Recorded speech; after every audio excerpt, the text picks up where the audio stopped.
Good morning, students. I hope you all are safe at your homes. Let's start with our fourth chapter. The name of the chapter is The Rat Trap, and the author is Selma Lagerlof. Rat Trap, जैसा कि हमें नाम से ही पता चल रहा है, Rat Trap means पिंजरा, चूहेदानी जिसे कहा जाता है. The story is about a rat trap seller who made and go to sell his rat traps. He made himself the rat traps at his odd situations. The theme of the story is any criminal can be changed, can be converted into a good man with love, care, and understanding. Let's start the chapter. Once upon a time, there was a man who went around selling small rat traps of wire.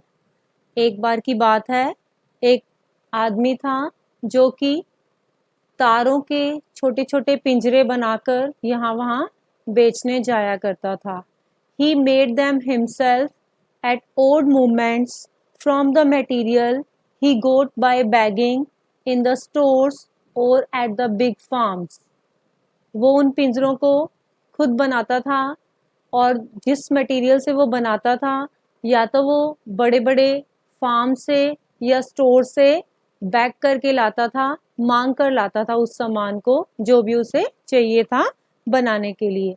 But even so the business was not specially profitable, so he had to resort to both begging and petty thievery to keep body and soul together. But even so means चाहे उसके पास पिंजरे बनाने का काम था लेकिन उसका जो बिजनेस था वो प्रॉफिटेबल नहीं था, उसे कोई फायदा नहीं होता था उससे, इसलिए वो छोटी मोटी चोरी और भीख मांगने का काम किया करता था ताकि अपनी बॉडी और सोल टुगेदर, यहाँ क्या मतलब है, ताकि अच्छे से अपना जीवन यापन कर पाए. Even so his clothes were in rags, his cheeks were sunken and hunger gleamed in his eyes. इसके बावजूद भी उसके जो कपड़े थे वो रैग्स की तरह थे, फटे पुराने थे. His cheeks were sunken, उसकी गालें बहुत पिचकी हुई थी. We can say because of malnutrition or poverty, और hunger gleamed in his eyes, और भूख उसकी आंखों में साफ देखी जा सकती थी. No one can imagine how sad and monotonous life can appear to such a vagabond who plods along the road left to his own meditations. कि कोई इमेजिन भी नहीं कर सकता कि उस वैगाबॉन्ड की, वैगाबॉन्ड हियर मीन्स घुमक्कर टाइप ऑफ मैन, यानी कि जिसके पास रहने के लिए प्रॉपर जगह नहीं है, यहाँ वहाँ पिंजरे बेचता हुआ घूमता है, उसकी लाइफ बहुत ही सैड और मोनोटोनस मीन्स उदासी भरी है, और मोनोटोनस मीन्स होता है नीरस, यानी कि उसकी लाइफ में कोई रस नहीं है. Who plods along the road left to his own meditations. वो सड़कों पर यहाँ वहाँ, प्लोड्स मीन्स होता है वॉन्डरिंग, तो यहाँ वहाँ घूमता है. Left to his own meditations means अपने ही ख्यालों में खोया रहता है, आत्मचिंतन करता रहता है. But one day this man had fallen into a line of thought which really seems to him entertaining. लेकिन क्या हुआ, एक दिन ऐसे ही पिंजरे बेचते बेचते घूमते घूमते उसके मन में एक थॉट आता है, एक ख्याल आता है, और जो कि उसे बहुत ही एंटरटेनिंग लगता है, बहुत ही अच्छा लगता है. He had naturally been thinking of his rat traps when suddenly he was struck by the idea. तो वो क्योंकि पिंजरे बनाने का उसका काम था तो हमेशा अपने पिंजरों के बारे में ही सोचता रहता था, ये नेचुरल सी बात थी. तो उसी दौरान सडनली उसके माइंड में एक आइडिया आया. तो वो आइडिया क्या था, द होल वर्ल्ड, ये पूरा जो संसार है, world about him, the whole world with its lands and seas Its cities and villages was nothing but a big rat trap. कि जो सारा संसार है उसके चारों ओर, चाहे लैंड्स हैं, सीज हैं, सिटीज या विलेजेस, वो और कुछ नहीं, एक बड़ा सा पिंजरा है. It had never existed for any other purpose than to set baits for people. कि जो ये संसार है उसका कोई और अस्तित्व नहीं है, सिर्फ उसका यही पर्पस है कि लोगों के आगे बेट फेंकना और उन्हें अट्रैक्ट करना ताकि उसके जाल में फंस जाएं. बेट कहा गया है जैसे हम पिंजरे में चूहे को फंसाने के लिए कुछ रखते हैं और जिससे अट्रैक्ट होकर चूहा फंस जाता है, इसी तरह संसार रूपी पिंजरा जो है वो लोगों को अट्रैक्ट करता है. It offered riches and joys, shelter and food, heat and clothing, exactly as the rat trap offered cheese and pork, and as soon as anyone let himself be tempted to touch the bait, it closed in on him, and then everything came to an end. कि ये जो संसार है ये man को riches और Joy यानी कि अमीरी, खुशियाँ, शेल्टर एंड फूड, घर, अच्छा खाना, हीट एंड क्लोथिंग, सब कुछ ऑफर करता है जैसे कि पिंजरे में चूहे को फंसाने के लिए कुछ ऑफर किया जाता है. और जैसे ही कोई व्यक्ति इन सामानों में से किसी को भी टच करता है तो वो संसार रूपी पिंजरा उसके ऊपर बंद हो जाता है. Then everything came to an end. सब कुछ खत्म हो जाता है.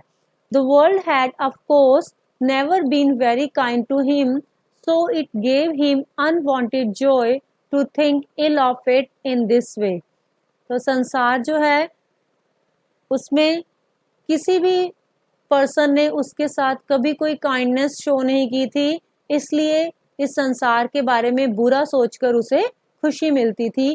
तो जो ये आइडिया उसे आया था कि the world is like a big rat trap, ये उसे बहुत अच्छा आइडिया लगा. It became a cherished pastime of his during many dreary ploddings to think of people he knew who had let themselves be caught in the dangerous snare, and of course who were still circling around the bait. तो ये इसका cherished pastime बन गया उस rat trap seller का. during many dreary ploddings, dreary means बहुत ही थकावट वाली, ploddings मतलब इधर उधर घूमना, यानी कि जब वो पिंजरे बेचते बेचते यहाँ वहाँ घूमता था तो वो उन लोगों के बारे में सोचता था जिन्हें वो जानता था, who had let themselves be caught in the dangerous snare, कि जो इस संसार रूपी खतरनाक पिंजरे में फंस चुके हैं. End of course who were still circling around the bait, और कुछ और लोग जिन्हें वो जानता था जो इस बेट के चारों ओर अभी चक्कर लगा रहे थे, यानी कि पिंजरे में फंसने ही वाले थे. One dark evening, as he was trudging along the road, he caught sight of a little grey cottage by the roadside, and he knocked on the door to ask shelter for the night. एक dark evening यानी कि अंधेरी शाम को, he was trudging along the road, वो थक हार कर सड़क पे जा रहा था. He caught sight of a little grey cottage by the roadside, और सड़क के किनारे उसने एक छोटी सी कॉटेज झोपड़ी देखी.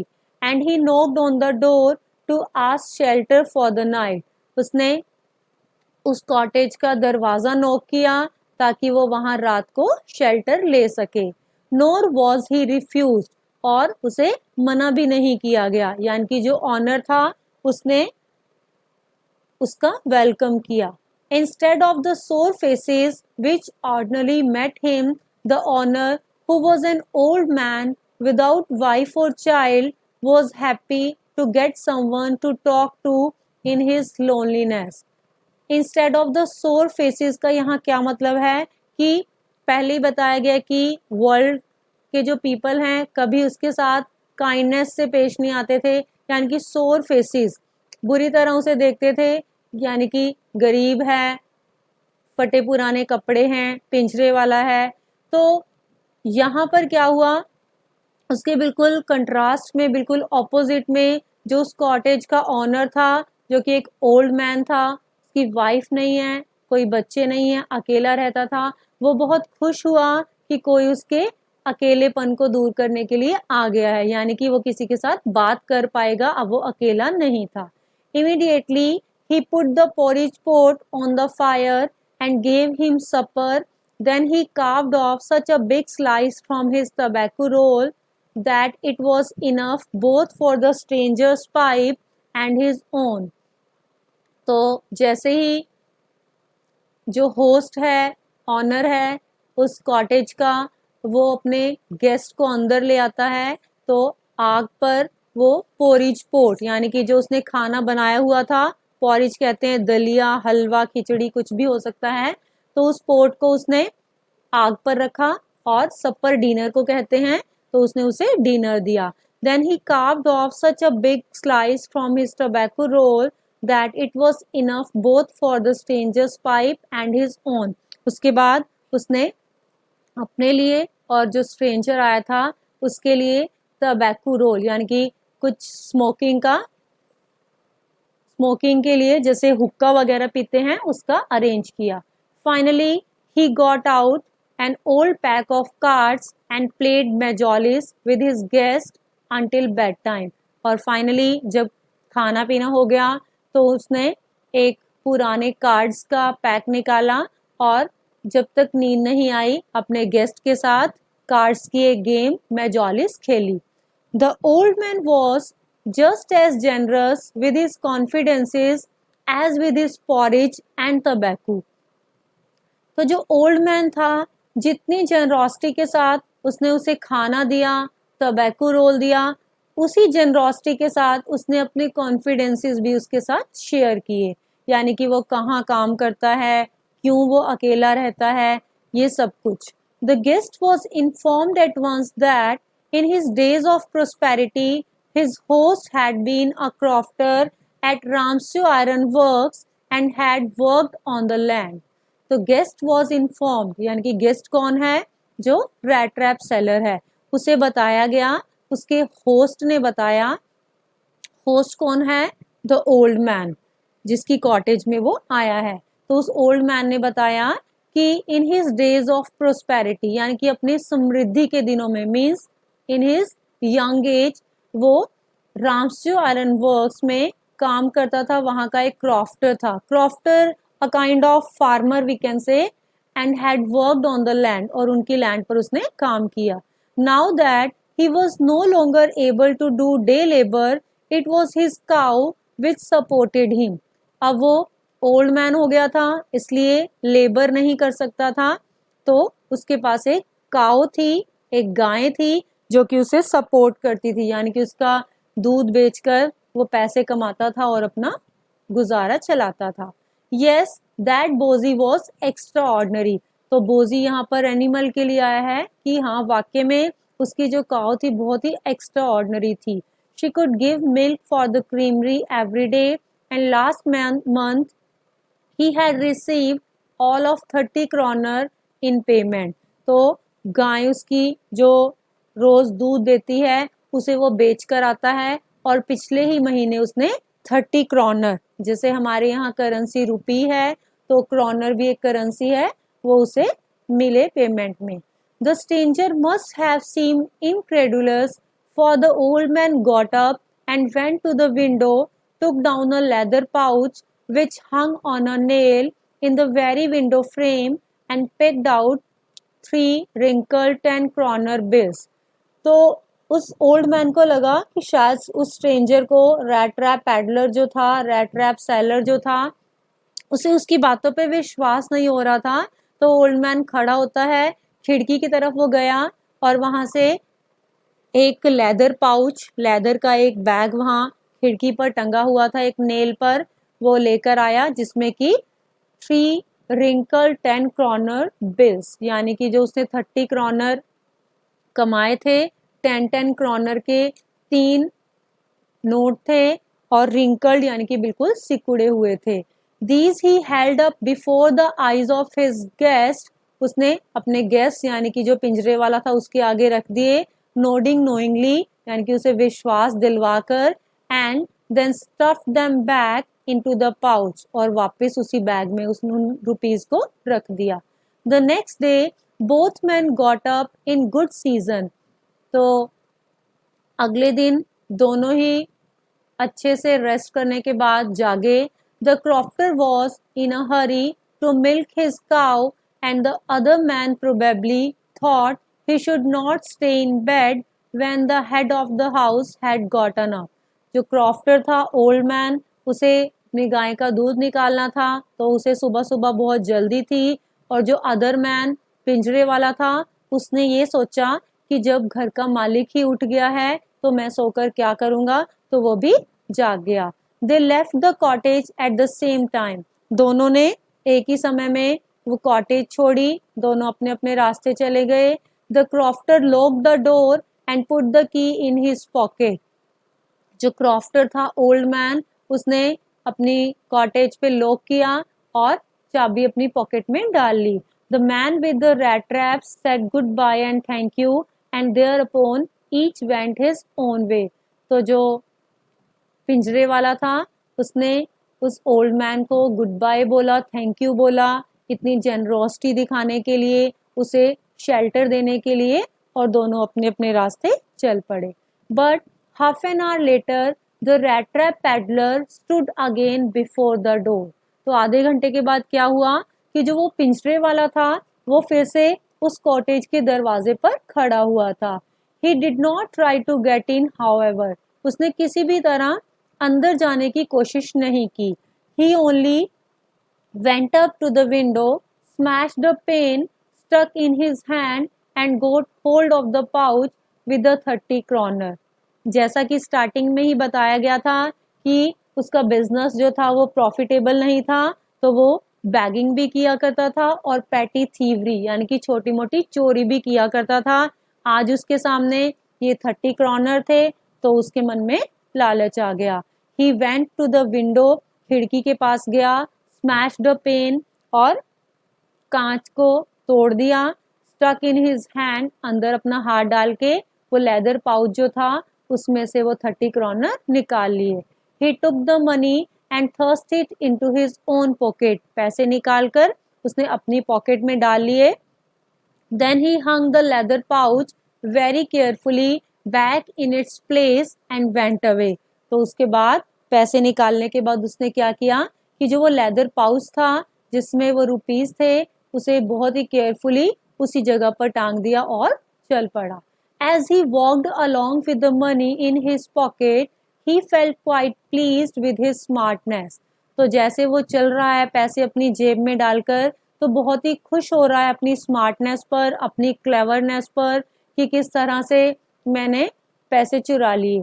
He realized, of course, that at first he dared not continue on the public highway, but must turn off the road into the woods.